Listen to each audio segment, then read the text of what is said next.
Hey everybody, welcome to the West Dakota Dad. My name is Cody. This is my podcast where we talk about faith, family, and life. This is episode number 15 with two things.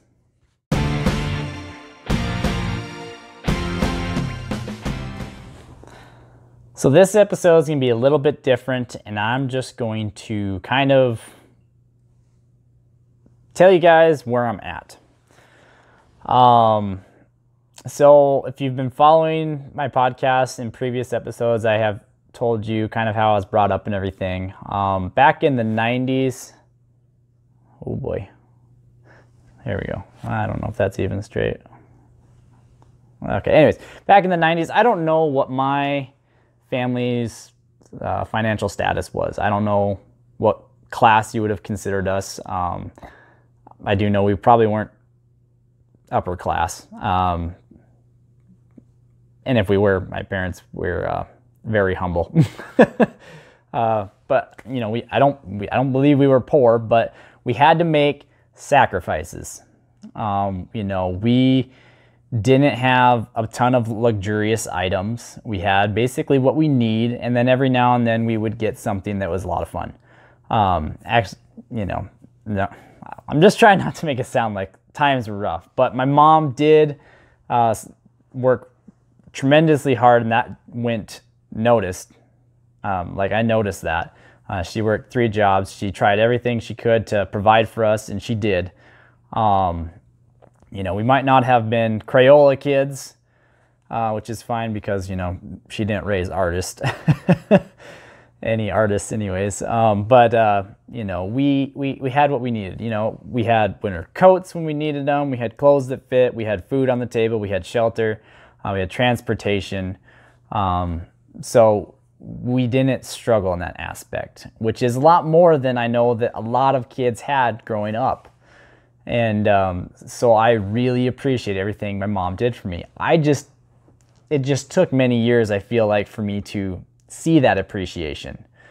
Because I felt like a lot of times, you know, I had friends that, you know, they had the coolest Lego sets, or they had, you know, the best Pokemon cards or whatever, you know, and I was just like, how come I don't? Well, you know, looking back at it now, I'm very humbled by it, because things have just a lot more value to me now.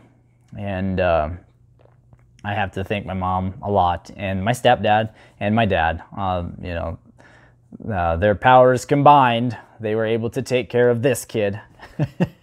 And my sister and my other siblings as well, brothers and sisters, just because we're all so spread out in age.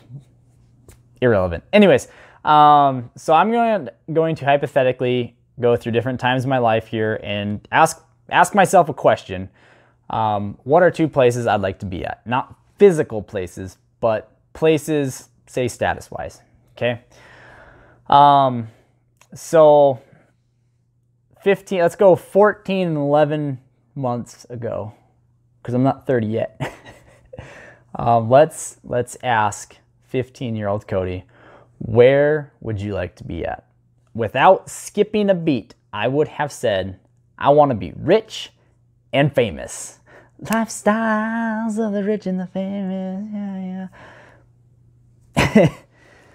Woofda. Anyways, sorry about that. Yeah, I would have said rich and famous, because even though we didn't have social media like Instagram, or you could follow celebrities or anything like that to make yourself really feel inferior compared to the multi-millionaire people that we see plastered everywhere in movies or Hollywood or whatever.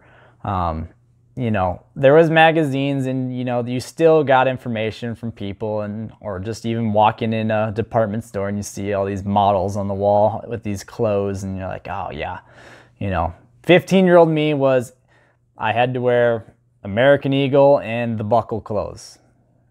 You know, I had a job that's what it was for, those fun items. Because growing up, you know, some of our money talks, I guess you could say, and history would show I probably didn't pay much attention anyways if we actually had a money talk. But I do remember, you know, it would be like, if I wanted something, not today. Or it would be, doesn't this brand work just as well as that expensive brand? Or if you want that one, you're going to have to go out and get a job and buy it yourself, which I did by the time once I was old enough. Man, I was a stubborn kid. Anyways, so that's where I would have wanted to be at 15. Fast forwarding 5 years to age 20. Cody, where would you like to be? This is Cody that's in college, probably the poorest he's ever been. He's no longer got a job for fun things. He has a job to survive, to put food on his own table, to pay for his own stuff. I would have said at age 20, I would have said to be happy and still rich. Yes, I would have still wanted to be rich because money stresses suck. You know, they distract you from a lot of the other glorious things in life. So I would have wanted to be rich. And the happy part would have been because I had a lot of friends graduating and moving, or, I didn't come up here with a lot of high school friends. And then my family wasn't around up here. So being happy was a very important thing for me at that time, which I think at most times in your life, people want to be happy. I mean, if you don't want to be happy, that's kind of weird, I think, in a way. So that's what I would have said at age 20.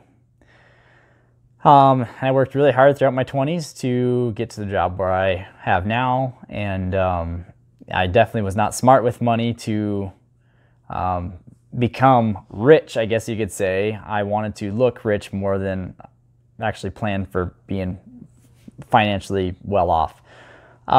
So let's fast forward to 5 years, age 25. Cody, where would you like to be? Now this is where things start to shift a little bit. I had met my wife after years of failing in relationships, mostly my own faults. I had met my wife, and there's something different about her. The way I met her, her family, how well I got along with them, and how much, they welcomed me in, and, same thing with my family and her. There's just something different about her. So I would have still said I wanted to be financially at peace, but now I wanted to start a family, which is something I always knew I wanted, but now that I found her, I really hope that she wanted to, and she did, which is awesome. I'm just so thankful every day for that. So my focus would have shifted to financial peace and starting a family. And so now let's fast forward to now. Cody, where do you want to be? Well, I have my answer already kind of posted. West Dakota Dad, faith, family, and life. The first two there, faith and family. That is the most important thing to me. Money's still important, don't get me wrong. It's not like I just don't want to make money, or I don't have the drive to want to make money and everything, but family is so much more important to me now, and faith is number one most important, because my faith has guided me through so many things in life. It has taught me things like in the book of Proverbs, there's 69 verses alone that talk about money. That's just in one book of the Bible, of many books. Verse 20, or chapter 22, verse 7, just as the rich rule the poor, so the borrower is servant to the lender. Things like that. It teaches you, try to avoid debt, which is something I've been trying to do. We've been grinding. We've paid off a lot of money and everything, that I was able to take a pay cut and go to a job where I can actually spend more time at home and not so many hours on the road. So that's something my faith has taught me. It also has taught me in verse 27 of chapter 22 in Proverbs, if you can't pay it, even your bed will be snatched from under you. Taking out too many loans, can't pay them back, oil field fails. I've seen it a few times now in the industry up here. Oil field fails, people can't keep up, and they lose things. And we tend to take loans out for things that decrease in value. So it's not like you can just sell it and be even washed. You could sell it and decrease the amount you owe back. But my wife and I, we've paid off most of our debts, that now we can kind of take our foot off the gas pedal a little bit. We have jobs where we are able to spend more time together. It's something that we've really grinded hard for. We build up an emergency fund, say, because we knew we were going to want kids one day. So we saved up money when we found out we were expecting, because we didn't want to have hospital bills afterwards. We didn't want to worry about that. We wanted to worry about our baby girl that was going to be born. We saved up an emergency fund for the unforeseen circumstance of, a furnace going out when we were on the brink of having our daughter in the coldest month in many years of living up here. To have a complete furnace overhaul because our furnace was undersized. We had the money for that. It was not much of a stress for us to have to pay for that. Or the unforeseen circumstance of a pandemic. Obviously, we didn't have enough money where both of us could just completely lose our jobs and be fine forever, but we had enough money to float us enough until we found a job, which thankfully neither one of us had to go in that circumstance and everything, but money was not the biggest stressor when that came to it. We were very fortunate to be able to be with each other. And that is something that was awesome. That's something we worked very hard for.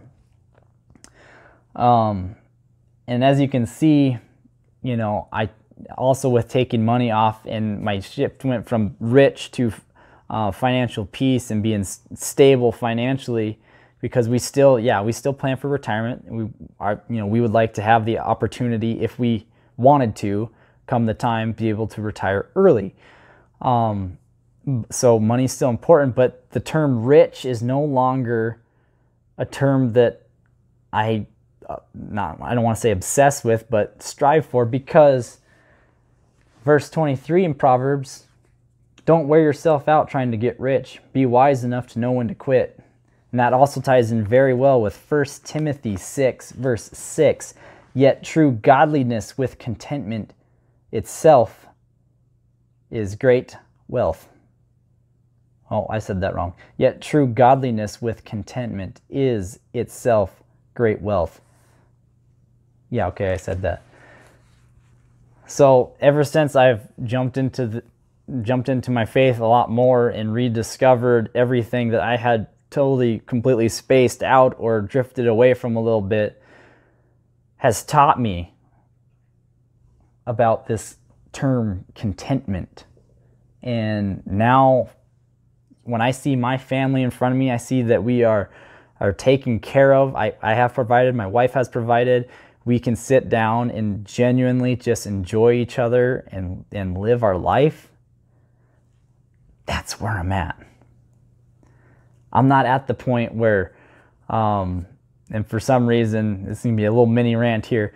I get terms from my work, work at previous jobs or current job. Don't you like making money? Or, you're having a child, you need the hours, or, it's Christmas time, you need the hours. You don't get to decide that for me. Okay? It's not because the company needs me to be able to meet deadlines or, keep the schedule or catch up or anything like that. It's because I'm for that. I don't want the company to go under. I want to be able to do that. But turning it so it's, my need it's not true. My need for me, like I said, I took a pay cut to come to a job where I can spend more time at home. That's where it's at for me. I want my family, my faith. That's where it's at for me. And I get this is an episode that's kind of touchy because not many people like talking about money. For whatever reason, I like crunching numbers. I love working out plans and everything like that. So I love talking about money, but it kind of sucks that sometimes, because I know that sometimes when I'm talking to people, they don't like that. And I get that money is a huge stressor.